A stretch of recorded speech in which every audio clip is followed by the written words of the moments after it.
আসসালামু আলাইকুম ভিউয়ার্স, কেমন আছেন? আশা করি সবাই ভালো আছেন। এই দেখুন আজকে আরেকটি মন্ত্র নিয়ে আপনাদের সামনে উপস্থিত হয়েছি।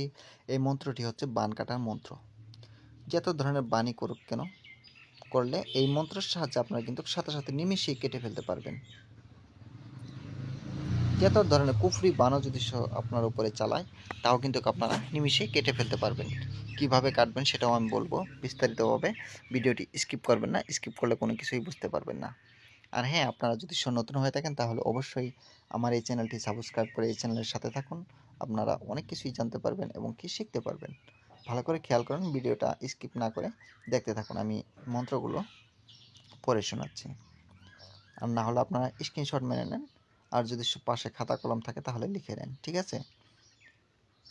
কোনো দিন না কোনো দিন আপনার কোনো কাজে আসবেই। মন্ত্র শিখে থাকা ভালো। ভালো করে খেয়াল করেন। এটা হচ্ছে বান কাটার মন্ত্র। আল্লাহর নাম আন, আল্লাহর নাম বান, আল্লাহর নাম তীর, আল্লাহর নাম তামাল। এই 4 হরফের বান কুজ্ঞান কেটে করিলাম খান খান। আমার এই মন্ত্র যদি ছুটিস, দোহাই লাগে আল্লাহ মুহাম্মদের মস্তক ফুটিস। দেখতে পারতেছেন, কিন্তু খুবই পাওয়ারফুল এই মন্ত্রটি। আল্লাহর নাম আন, আল্লাহর নাম বান, আল্লাহর নাম তীর, আল্লাহর নাম তামাল। এই 4 হরফের বান কুজ্ঞান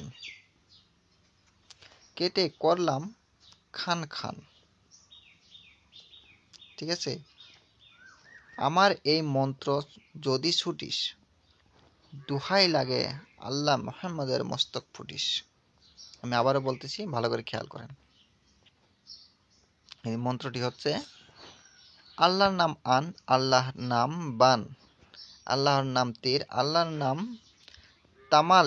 এই 4 হরফে বান কুজ্ঞান কেটে করিলাম খান খান। আমার এই মন্ত্র যদি ছুটিস, দোহাই লাগে আল্লাহ মুহাম্মদের মস্তক ফুটিস। মন্ত্রটি এতটুকুই। এই মন্ত্রটি আপনারা ভালো করে মুখস্থ করে নেবেন, ঠিক আছে? এই মন্ত্রটি ভালো করে মুখস্থ করে নিয়ে আপনারা কি করবেন, পানিতে ফু দিবেন। একবার করে পড়বেন, আরেকটা করে ফু দিবেন। এইভাবে আপনারা 7 বার পড়বেন, 7টি ফু দিবেন। আর না হলে 11 বার পড়বেন, 11টি ফু দিবেন। ফু দিয়ে সেই পানিটি শরীরে ছিটিয়ে দিবেন, আর অল্প পানি খাইয়ে দিবেন। দেখবেন সাথে সাথে বান কেটে শেষ হয়ে গেছে নিমিষে। ঠিক আছে? ভিডিওটি আমি আর বেশি বড় করব না। আপনারা সবাই দোয়া করবেন আমার জন্য, আমি যাতে ভালো কিছু দিতে পারি, আপনাদের উপকারে আসে। সবাই ভালো থাকেন, সুস্থ থাকেন। খুদা হাফেজ।